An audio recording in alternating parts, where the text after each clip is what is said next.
The afternoon sun filtered through the living room windows, casting a warm and lazy glow over the furniture. Bill was reclined on the sofa, his eyes closed, drifting in that peaceful territory between wakefulness and a deep Sunday nap. His peace, however, was about to be interrupted. His son walked into the room, looking slightly anxious and holding a mental weight that only an approaching holiday could provide. The young man leaned over his father, hoping for a moment of parental wisdom. "Hey, Dad," the son whispered, though his voice carried the clear urgency of someone who needed an immediate favor. "Yeah? I need your help with something really quick." Bill did not open his eyes. He let out a soft, non-committal grunt, hoping that if he stayed still enough, the world and its many problems would simply revolve around him without requiring his participation. "Okay, Dad," his son continued, growing more insistent as he realized his father was attempting the classic fake sleep maneuver. "You cannot answer me and then pretend to be asleep. It does not work that way." Bill sighed heavily, the sound of a man who knew his period of rest had officially ended. He shifted his weight, his head resting against the familiar cushion of the sofa. "All right," he grumbled, his voice thick with the remnants of his interrupted dream. "What do you need?" "Well," the son began, pacing a little in front of the television. "I was just trying to. Actually, never mind. I guess I will not tell you about the delicious ham I was thinking about." The word ham acted like a physical lever, prying Bill's eyelids open. He blinked, his interest suddenly piqued by the mention of cured meats. "What ham?" he asked, sitting up slightly. "No ham," the son replied playfully, seeing that he finally had his father's undivided attention. "Okay, anyway, I am trying to figure out what to get Mom for Mother's Day. Last year, I just got her some stupid flowers. They were dead in 3 days, and I felt like a failure. This year, I want to give her something really nice. Something that says I actually put thought into it." Bill shook his head slowly, a look of mock concern crossing his face. "Ooh, you are headed down a dangerous gift path, son. You are making a classic rookie mistake. What you really want to do in this situation is set the bar low." The son paused, tilting his head as he processed this counterintuitive advice. "Oh, I see what you're saying," he said, a slow smile spreading across his face. "And then I just get her something a tiny bit nicer every year? Like a slow climb to greatness?" "No," Bill corrected him firmly. "You set the bar low, and you leave it there. That is the secret to a long and happy life of gift-giving. Just do what I do with my mom. Every year, without fail, I show up at her place bright and early with a gift that has my face on it. It is consistent, it is personal, and most importantly, it requires very little creative effort." The son stared at him, incredulous. "A gift with your face on it? Like what?" Bill began to count them off on his fingers, looking quite proud of himself. "A Bill t-shirt, a Bill coffee mug, a Billo." "Wait," the son interrupted. "Let me guess. A pillow with your face on it." "Exactly," Bill said, beaming. "And this year, she is getting a toasty Bill blanket to go with it. It is going to be a complete set. By the time I am 60, her entire guest room will just be a shrine to my various facial expressions." The son looked at his father with a mixture of admiration and horror. "It is amazing that you can sleep at night," he remarked. Bill patted the sofa cushion comfortably. "My head rests easy on my Billo, son. They are cheaper if you buy 2, by the way. I have a spare one in the closet if you ever want to experience true comfort." While Bill was busy explaining the economics of personalized pillows, the rest of the household was buzzing with much more sophisticated plans. In the kitchen, the women of the family were discussing the upcoming festivities with a level of intensity usually reserved for international diplomacy. "All right, Mom," Linda said into her telephone, her voice bright and cheerful. "I will see you Saturday. Bye, love you." She hung up the phone and turned to Judy, who was busy organizing a set of fancy invitations on the counter. "Oh, my mom is so looking forward to Mother's Day at the Palm Court." Judy smiled, though there was a hint of weariness in her eyes. "Oh, you mean that tea thing you do every year?" "It is not just tea," Linda corrected her with a playful toss of her hair. "It is high tea. There is a very big difference involving lace doilies and very specific types of jam." "Well," Judy remarked, "that is the only way I could get through it." This year is going to be even better because we are bringing Lauren for the first time. It is a big step for her. And Lauren cannot wait. She has been talking about it for weeks. Lauren walked into the room just in time to hear her name. You're going to love it, honey, Judy told her daughter. We get dressed up, there are flowers and candles, and everything is very elegant. Oh, great, Lauren replied, her tone dripping with the typical sarcasm of a teenager. So it is like a more boring version of church. Judy ignored the comment, choosing instead to focus on the sentimental value of the occasion. Honey, this is a rite of passage. I knew my mother finally thought of me as a woman when she invited me to my first high tea. It is about tradition. It is about passing the torch from one generation of women to the next. High tea? Bill shouted from the living room, having overheard the conversation. Count me in. I love tiny sandwiches with the crusts cut off. I can eat about 40 of those things in one sitting. Judy stepped to the doorway and looked at her husband. Honey, it is just the girls. It is a female bonding experience. No men allowed. Bill feigned a look of deep disappointment. Or you could go with me, he suggested, pointing to his son. I could loan you a dress. How about that purple one I caught you in back in college? I told you I was in a play. The son yelled back, his face turning a shade of red that matched the curtains. It was a very serious Shakespearean production. Pick a team, son, Bill whispered loudly. Pick a team. The light-hearted banter was suddenly cut short by the shrill, demanding ring of the telephone. It was a sound that everyone in the house recognized instantly. It had a certain frequency that signaled the arrival of Louise, Bill's mother. Billy, it is your mother, Judy called out, though she already knew he was trying to disappear into the sofa cushions. You have to answer it, Bill. Billy. The voice on the other end of the line seemed to vibrate through the plastic of the receiver even before Bill picked it up. Oh, great, Bill muttered as he finally answered. You showed up without calling ahead. Well, not literally, but I can feel your energy through the phone. I just wanted to come by to tell you that I would like to spend Mother's Day with my Billy boy instead of making you get me some silly gift, Louise said as she walked through the front door, having already arrived at the house. She was a woman who moved with the confidence of someone who owned every room she entered. What about Johnny? Bill asked, standing up to greet her. What was the point of getting you married if he is not going to take care of you on Mother's Day? Well, first of all, Louise said, setting her handbag down on the table with a firm click, I am not Johnny's mother. I do not have to spend the day with him just because he has mommy issues. Judy leaned against the doorframe, watching the exchange. Oh, but sometimes he'd just shout out, Oh, Mama. Oh, Mama. She teased, earning a sharp look from Louise. And second of all, Louise continued, ignoring Judy's jab, he is in St. Louis visiting his mother. She is a very difficult woman, you know. Well, why didn't you go with him? Bill asked. Oh, because I do not like that woman, Louise declared. She has no boundaries, and she is so manipulative. I cannot even imagine how he puts up with her. It is brutal, and it sucks away a little bit of your soul every day. The irony of the statement was not lost on anyone in the room, but no one was brave enough to point it out. Louise sighed dramatically, placing a hand over her heart. Unless, of course, you do not want to spend the whole day with your mother. Although I spent the whole day with you in labor, pushing and… well, okay, Bill interrupted, holding up his hands.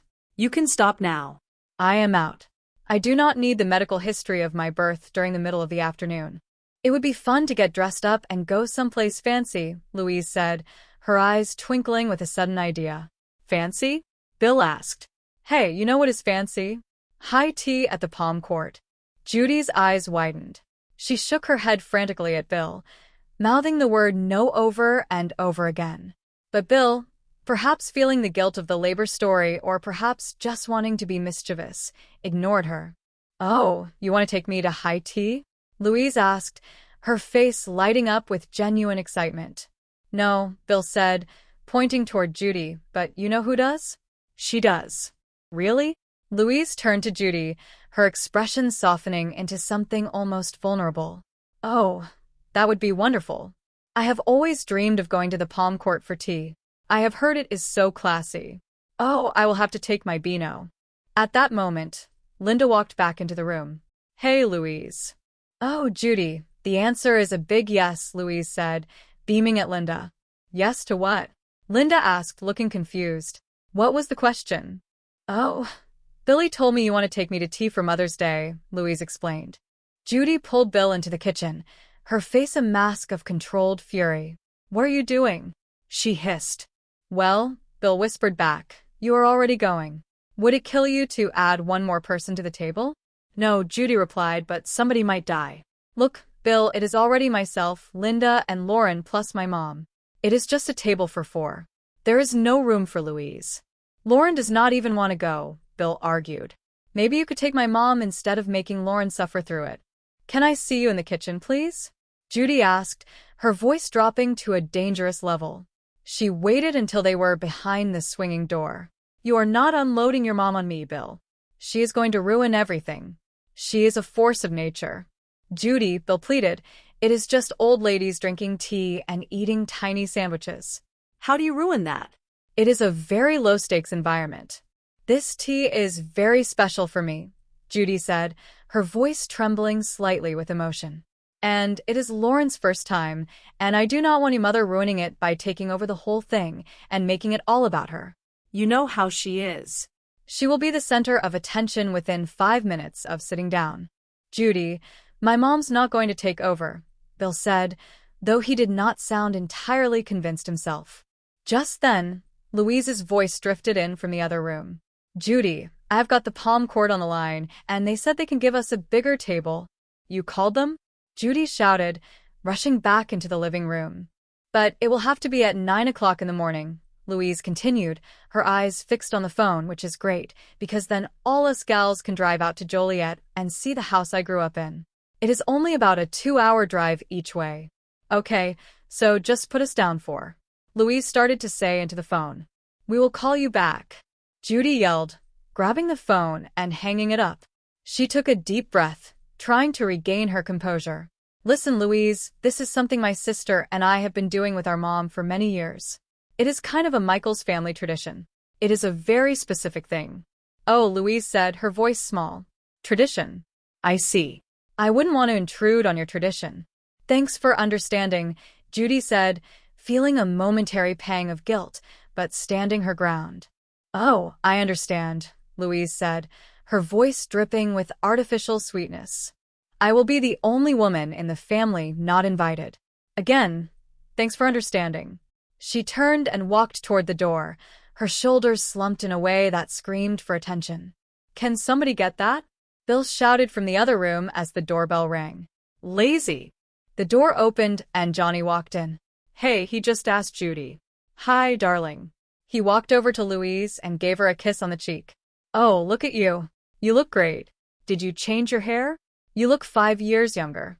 Oh, thanks, Mom, Judy said, thinking he was talking to her. Mom? Linda interrupted, looking at her own mother, Helen, who had just entered behind Johnny. I changed my hair, too. I grew out my bangs. You must not have noticed, because you didn't say anything. I noticed, Helen said flatly, her voice dry as a bone. So, did you two have a chance to catch up last night? Johnny asked, trying to bridge the gap between the two mothers-in-law. Yeah, it was great, Judy said, forced a smile. It was really, really great. We talked and talked. Yes, it was wonderful, Louise added. I will stay here next time. Why, Mom? Linda asked. You have your own room at my house. It is perfectly comfortable. Here you have to sleep on the couch with your head in Bill's Ostent, Louise remarked, pointing to the worn-out section of the sofa. I just feel so alive in this house. Oh, as opposed to my house, where you feel dead? Linda asked, her eyebrows shooting up. No, honey, not dead, Louise replied. Just less alive. Bill walked into the room, looking like he wanted to be anywhere else. Bill, Mom's here, Judy said. Busy, Bill replied, turning to walk away. My mom, Judy clarified. Oh, hi, Helen, Bill said, stopping in his tracks. How was your night at Linda's? Still smell like cats? It is like sleeping in a litter box, Helen said, her expression unchanging. So, can I get you something to drink? Bill asked, trying to be a good host. Well, it is a little early in the day for a martini, Helen noted, checking her watch. How about a screwdriver? I do not know, Bill said, looking at the clock. It is only 10 in the morning. Yoo-hoo, it is Nina. Louise's voice rang out as she returned to the room, followed by Johnny. Oh, good, Helen whispered. Louise is here, and she brought that voice. Oh, Helen, Louise said, sweeping into the room. So, how have you been? I got married. I know, Helen replied. Congratulations. Now, don't go making any Asian jokes, Louise warned, because my husband is Japanese. I was not going to, Helen said. Oh, sure you were, Louise insisted. Everybody does. But not all Asians are terrible drivers, although Johnny is. Speaking of drivers, where is Bill with that screwdriver? I will go check, Bill said, making a quick exit toward the kitchen. Tina! Tina! Louise shouted as Lauren walked into the room. Come to Nana. Come to Grandma. Who is your favorite, Grandma? Really, who is your favorite? Mommy. Lauren cried out, running to Judy. Hi, darling, Judy said, hugging her daughter. So, Lauren, tomorrow is your very first Mother's Day tea with the girls. You must be so excited. Yeah, I am, Lauren said, though her enthusiasm seemed a bit forced. Actually, I have a surprise. What? What surprise? Judy asked. Well, you know how you said I cannot come to tea with you, because traditions are so important, Louise said, stepping forward. Well, I agree. So, I have decided to start my own tradition. Oh, Louise, that is great, Judy said, feeling a sense of relief. You should have your own tradition. Exactly, Louise said. I am going to spend Mother's Day outlet shopping with my granddaughter, Lauren. Sounds great, Bill said, popping his head back into the room. For the whole day, Louise added. That sounds great, Bill repeated. Whoa, Judy interrupted. Not great. Lauren, you are coming to tea with us. Yeah, remember? You are excited. Well, if she goes to tea, how will she be able to spend this $100 gift card? Louise asked, waving a plastic card in the air. Oh, my God, this is the best tradition ever. Lauren shouted, her eyes wide. It is not a tradition, Judy said firmly. You have never done it before. Well, Lauren has never gone to tea with you before, Louise countered, but suddenly, that is a tradition. How come your tradition is a tradition and my tradition is not a tradition? All right, stop saying tradition, Bill yelled. Don't I get a say in what I want to do? Lauren asked. You know, if Lauren really wants to go with my mom. Bill started to say. She could always come with us next year, Linda suggested. No, Judy shouted. It is Mother's Day. Mother. You are spending it with your mother, and you're going to spend it with your mother, and I am going to spend it with my mother, and we are all going to have a happy-ass Mother's Day. I will just go in there and finish the preparations. I know how to talk to her. Judy stormed into the kitchen, her heart racing. She grabbed a knife and began chopping vegetables for the lunch they were supposed to have before the big day. The tension in the house was thick enough to cut with a blade. Well, this is awkward, Johnny said, standing in the living room with the others. Yeah, Mom, we should probably head back to my apartment, Linda suggested to Helen. Not that awkward, Louise said, still holding the gift card. A moment later, a sharp scream echoed from the kitchen. Everyone rushed in to find Judy standing over Louise, who was clutching her arm. If anybody has their keys handy, we should probably get to the hospital, Judy said, her face pale. Why? Bill asked, his eyes wide. Because I kind of stabbed your mom, Judy whispered. The waiting room of the hospital was cold and smelled of antiseptic. Bill paced back and forth, while Judy sat on a plastic chair, her head in her hands. The nurse said my mom's going to be fine, Bill said, trying to reassure his wife. She just needs a couple of stitches. God, Bill, I do not know what happened. Well, as I understand it, Bill said, you stabbed my mother. She must have come up behind me, and I did not see her, and I turned with the knife, and Judy trailed off. Stabbed my mother, Bill finished. It was an accident, Judy insisted. On the arm. Barely. I have to tell you, Bill said, a small, dark smile playing on his lips. I am impressed. I mean, we have all thought about it, but you actually did it. Oh, here she is, Judy said as Louise was wheeled out in a wheelchair. Oh, Again, Louise, I am so sorry. I am so sorry. I just thought I saw something shiny in your hand, Louise said weakly, her arm wrapped in thick white gauze. Hello, I am Dr. Gibbons, a tall man in a white coat said, approaching the group. Oh, and this is my son Bill and his lovely wife Judy, who stabbed me, Louise told the doctor, her voice loud enough for the entire waiting room to hear. How are you feeling, Louise? The doctor asked. Pretty good, Louise replied. For a woman who just came out of a coma. You are not in a coma, Judy cried out. You just passed out for a second because you hate the sight of blood. Oh, Judy, I did not realize you had a medical background, Louise said sarcastically. Is there anything we should know, doctor? Just change the dressing twice a day, the doctor said, handing Bill a bag of supplies. Make sure she takes her pain pills. And read this pamphlet. Bill looked at the title of the pamphlet. Managing Rage? He read aloud. I do not have rage, Judy shouted. I told you it was an accident. All right, calm down, the doctor said, backing away. Try to get her to read that. And you take it easy on that arm for a few days, okay? I do not know how I'm going to be able to manage on my own, Louise sighed. Someone is going to have to help me cook, wash my hair. How am I even going to be able to pull up my tights? Bill looked at Judy. Judy looked at the floor. Hey, Bill said, I did not stab her. The next morning was Mother's Day.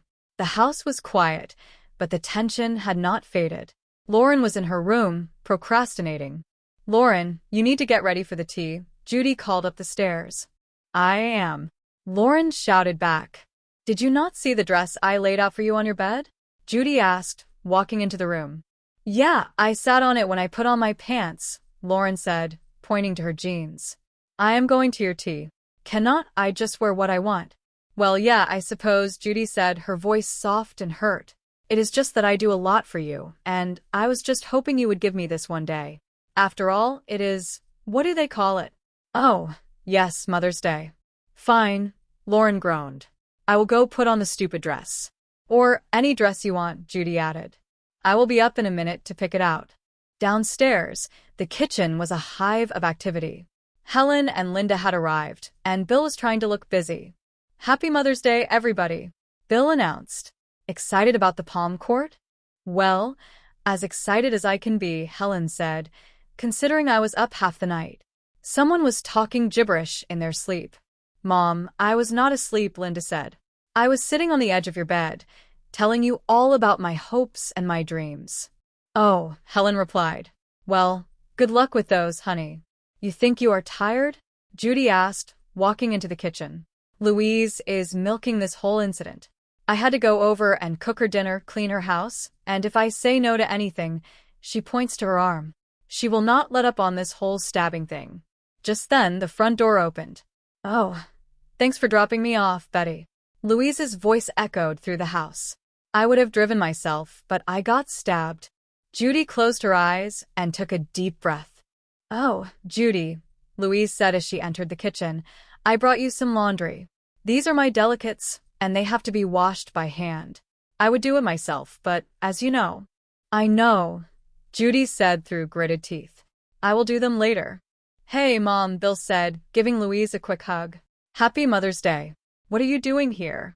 I was going to pick you up for lunch later. Oh, I thought we could skip lunch, Louise said. I do not want to get too full before my tea with the ladies. Wait a minute, Louise, Judy said, her voice rising. What makes you think you are coming with us? Oh, I just thought in polite society that one is invited to tea after one is stabbed, Louise said, looking innocent. She does make a point, Helen remarked. In the kitchen now. Judy grabbed Bill's arm and pulled him into the other room.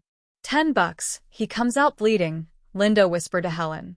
Okay, buddy, step up, Judy said to Bill.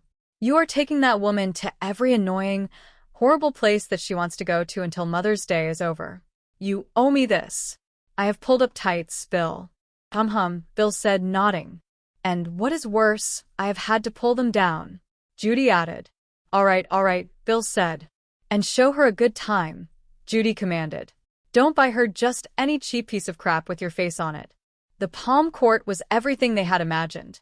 The ceiling was high, the chandeliers sparkled, and the sound of a harp filled the air. Judy, Helen, Linda, and Lauren sat at a beautifully set table. "See, Lauren, isn't this fun?" Judy asked, trying to sound cheerful, getting all dressed up and acting like proper ladies. "Grandma, what are you drinking?" Lauren asked, looking at Helen's glass. "I thought they only serve tea here." "It is tea," Helen said. "Iced tea. Long Island iced tea. Hey, it is my Mother's Day too, okay?" "Judy, what's wrong?"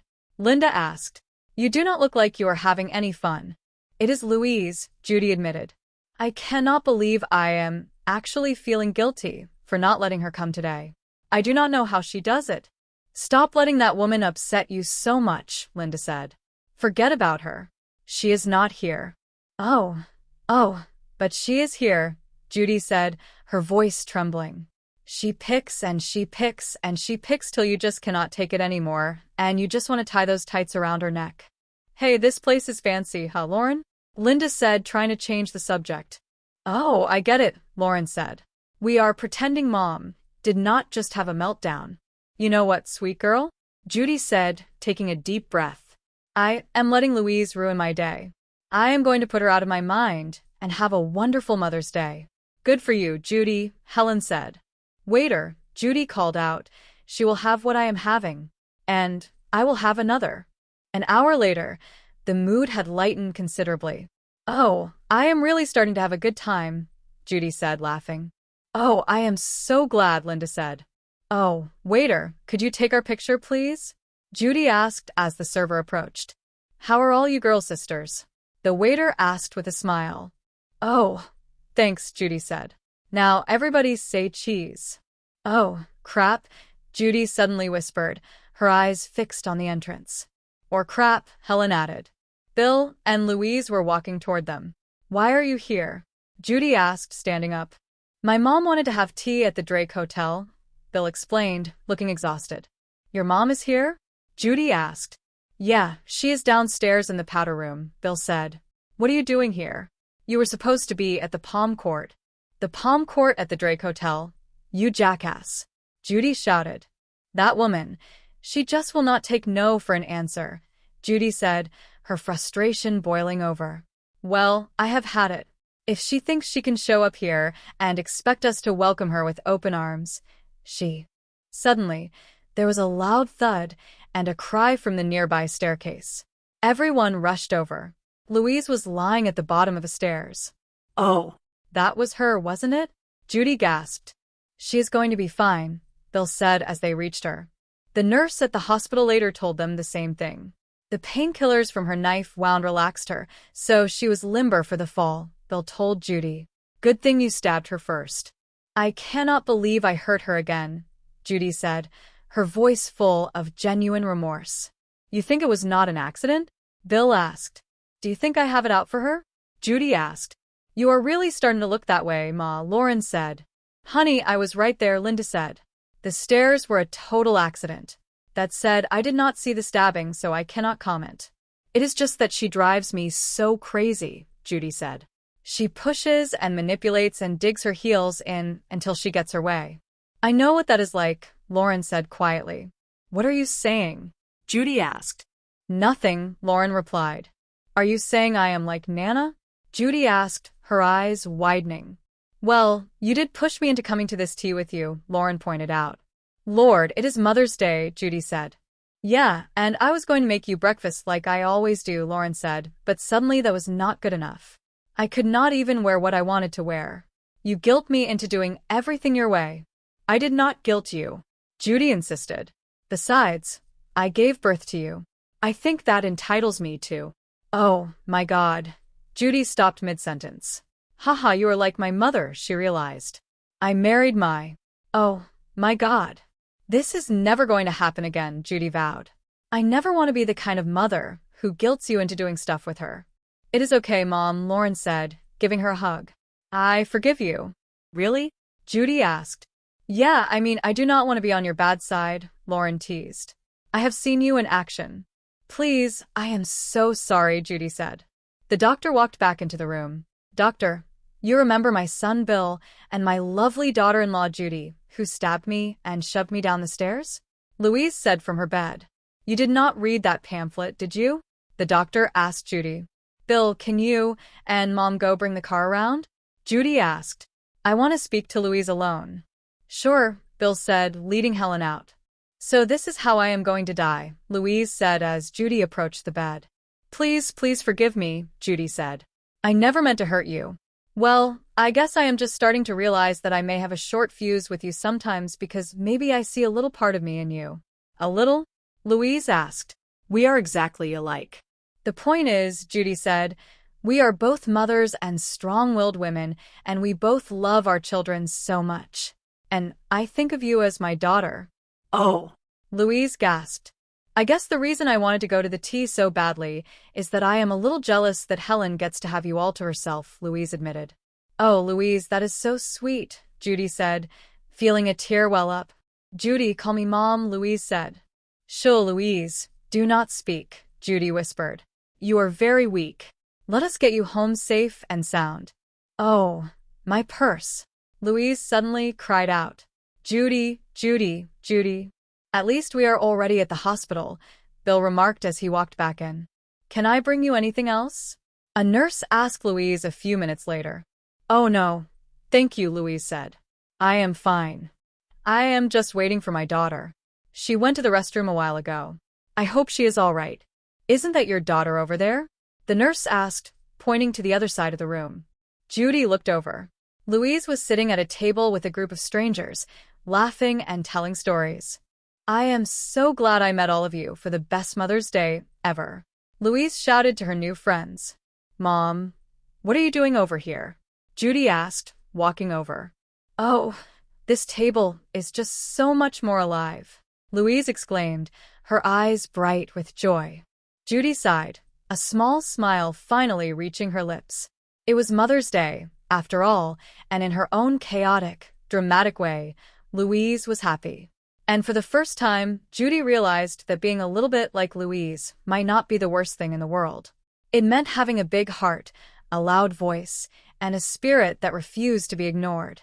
The family gathered their things and prepared to head home, the shadows of the long day finally stretching toward a peaceful evening. There would be more traditions, more gifts with Bill's face on them, and surely more tiny sandwiches in their future. But for now, they were together, and that was exactly how Mother's Day was supposed to be.